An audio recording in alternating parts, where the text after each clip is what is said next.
So you need a new vacuum cleaner? Well, don't worry. I present you Kirby.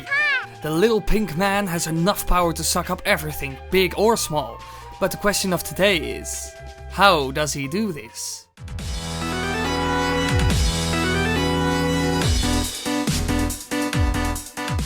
Yes, Kirby is cute, and yes, Kirby games are awesome, but this pink little blob has more up his sleeve than we think. Kirby's just a kid and stands 8 inches tall, that's 20 centimeters, and weighs about 10 ounces, or 280 grams, but he has some very special abilities. His body can stretch in every way possible, and this also helps with one of his special techniques. Kirby's signature technique is the inhale, and he has been performing this one since Kirby's Dreamland. He opens his mouth and sucks everything in with a vortex and swallows it. He can inhale a whole table filled with food, enemies, and even entire forests just in a matter of seconds. The inhale attack got stronger and stronger with every game, but to solve our question, we need to dive deeper into biology and physics. And to be more specific, the lungs and vortexes. When you inhale, you fill your lungs with air, of course, and this happens thanks to the diaphragm. This muscle is most important for inhaling with a lot of force. This is a muscle that extends across the bottom of your lung, also known as the thoracic cavity. When you inhale, your diaphragm contracts and moves inward, enlarging the upper cavity,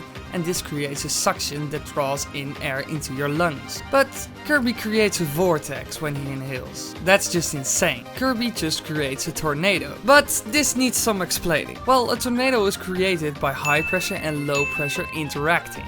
A tornado happens in the same way a whirlpool in your sink or bathtub happens. A low internal pressure draws in high pressure air to form the vortex and eventually creates a tornado. And this is what Kirby does with his internal low pressure and the high pressure from outside.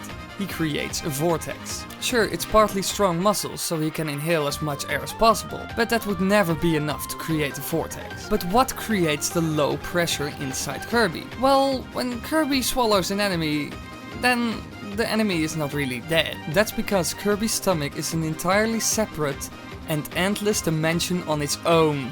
Yeah, I know, it's weird, but it's canon. Everything that Kirby swallows ends up in that dimension, and they can't escape from there. But Kirby can absorb power from anything in that dimension, and that's how Kirby can transform into Fire Kirby, Ice Kirby, and way more. My personal favorite is Fighter Kirby. The animations are so cool, I freaking love it! But his lungs and stomach are probably connected in a way. Or Kirby doesn't have any lungs. Or a stomach.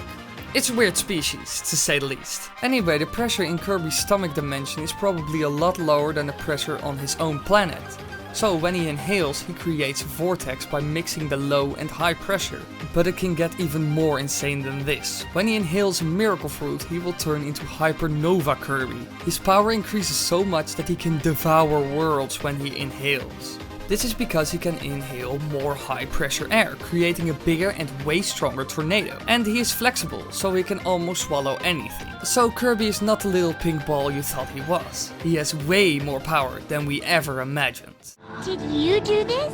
I hope you enjoyed this video, leave a like and check out my other videos. Thanks for watching, everybody.